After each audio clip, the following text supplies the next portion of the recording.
Yeah, I joined because Brian Chesky, who was 26 when he started his company, as I was that same age when I started mine, Joie de Vivre Hospitality.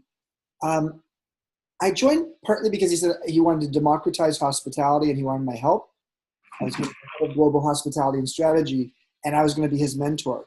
So it felt to me like my role was to come there and just dispense wisdom and run a certain sizable part of the business. What became clear in my first week, Jeff, was that I was as much an intern as I was a mentor because I'd never been in a tech company before. And they were speaking a language and lingo that just was going way over my head. And I realized that I felt scared. I felt scared because I felt like I was supposed to be the old guy dispensing wisdom. And I often felt like the dumbest person in the room. So I tried to turn my fear into curiosity. And I started imagining, well, maybe the traditional elder of the past was all about reverence, and maybe the modern elder of the future is about relevance. And if the modern elder of the future is about relevance, I better become a master learner.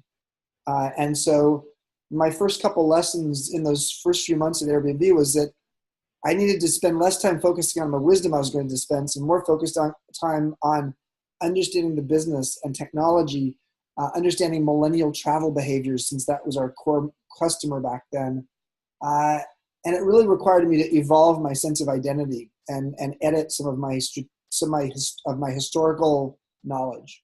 What became clear to me, Jeff, was that I didn't have a language in which to be able to properly communicate what it meant to be a mentor and an intern at the same time. Mm-hmm. Nor did I have a language that helped my contemporaries, my peers, my same age, understand how to become relevant again. And those that actually were looking for the reverence, all they were doing was saying bad things and muttering under their breath about millennials and telling me what a bad person I was going to work for Airbnb. And yet what I felt was, my gosh, if I'm going to live on this planet, another 4 decades probably, why would I not, at age 52 and now 57 and a half, almost 58, why wouldn't I go learn something new? So if I'm going to live till age 98, and if I start the math from age 18, is when I started my adulthood and when I really had control and choice in my life. I've only been through 39 years of my adult years, and I have 41 adult years ahead of me. I'm not even at halftime yet. And so when you think that way, it helps you to all of a sudden imagine, wow, I can learn something new. I think that the longevity is creating a lot of opportunities. There's some people, they're scared, like, oh my God, I'm going to live an extra 10 years. That means I'm going to be irrelevant longer, obsolescent longer. And the fact is that the extra 10 or 20 years you may have in your life aren't necessarily tacked on the end of your life, because generally speaking, most of us, not everybody, but most of us are staying healthy longer. So it's like midlife has actually moved a decade. What's weird to me is historically midlife was 45 to 65, and 53 years ago, the expression midlife crisis was coined. Weirdly, 53 years later, we've done nothing to actually make the midlife crisis period any better. In fact, we've made it worse by the fact that a lot of people start feeling irrelevant in their mid-30s. So midlife may start in 35, and it probably goes to 75, because a lot of people will work, 10 years longer than retirement age, both out of necessity and out of choice. So I think what we need to realize is that midlife has just expanded. And so what we need to do is recognize that there's a lot of wrapped up wisdom inside of people in midlife. And the question is, how do we create an intergenerational collaboration that actually allows the wisdom transfer to go in both directions, from old to young and from young to old? Historically, hierarchically, it went just from old to young. But in a digital world, that wouldn't make any sense. But the other side of it is emotional intelligence, which is such a fundamental piece of what it means to be a great leader, how to run a team, how to understand your customers, how to understand yourself. This is something that gets better with time.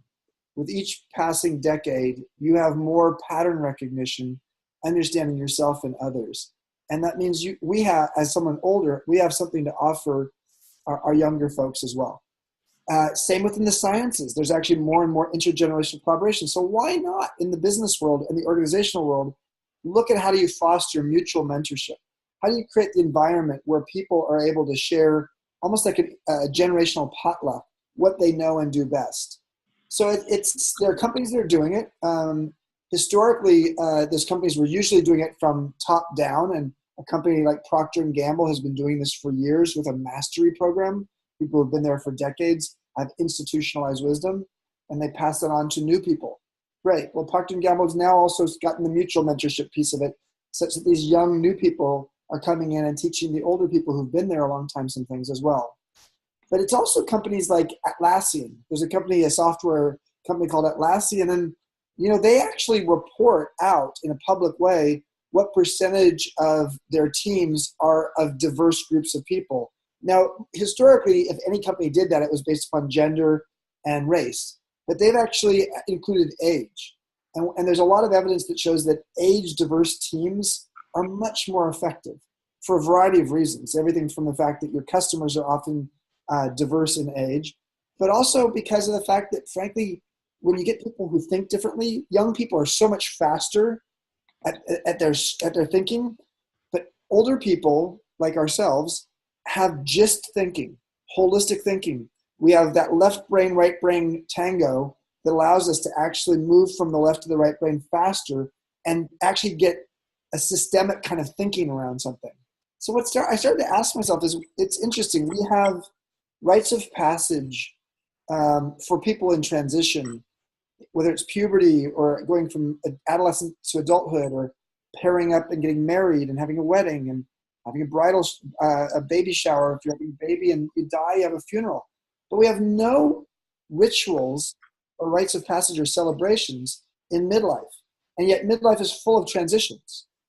And so what became apparent to me is the idea that why not create a campus and a curriculum based upon the book, but also based upon what we learned along the way. I was thrilled to have you as part of our beta group. We had 153 people go through the beta programs for 14 weeks in the first half of this year. And we learned from that what we think is the most valuable curriculum that actually would be helpful to someone who's in transition in midlife. And we open to the public now, November 4th, with our first week and beyond. And we are already starting to look at multiple locations beyond this first location. It's what we call, the Modern Elder Academy is the name of it, but what I'd say the category is, it's like a midlife wisdom school. Generally, these stories are pretty silent. We don't really have a village square for midlife folks. We have, to some degree, for younger people, we have all kinds of counseling opportunities and support mechanisms for people, through their school days all the way into college and graduate schools, etc. People in midlife are busy, somewhat isolated, often because they're taking care of kids or parents. It's the busiest time of their life career-wise often. It's financially a complicated time of their life. They are full of disappointment. Every one of us, there's not one of us who doesn't have a certain amount of disappointment, because disappointment equals expectations minus reality.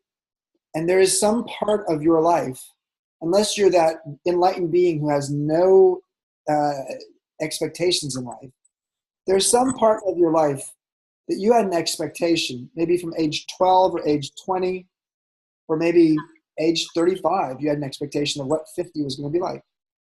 And a lot of people feel like it didn't live up to what they expected. And so disappointment is, frankly, people's 40s are full of disappointment. People do a bit of a changing of their expectations around 50. Generically, this is just broadly speaking, individuals are different. But what became clear to me is telling our stories allowed us to feel less isolated. It allowed us to feel like we were less of an oddity. And I think it's the first step of us helping the world to see it's not out of benevolence we should help people in midlife. It's out of being smart for the fact that people are going to live longer. They're going to be healthier longer. They're going to be able to be an active contributor in society longer. So why is there this, resource that's a natural resource that's actually increasing as opposed to declining? Why aren't we tapping into that in all kinds of new ways, especially as the world and power cascades to younger people in a digital economy? There's such an opportunity for a symbiotic relationship. Listen, community is close to my heart because without community, we're alone. And, family could be a community. But the idea of the future being non-traditional community makes sense. We've been a nomadic people for a long time, and then we sort of settled down in our suburban lives, and we're back to being nomadic again. And it's partly because of these devices. They've allowed us, and Wi-Fi allows us to actually move a little bit more. What that means is that our communities are going to constantly be evolving. And so what I love about Silvernest is that it is a beautiful sort of a window into the future of the fact that community is going to be something that we're going to choose. You're going to choose your community in all kinds of intentional ways in the future that give you a sense of just how beautiful it can be to define community in a new way.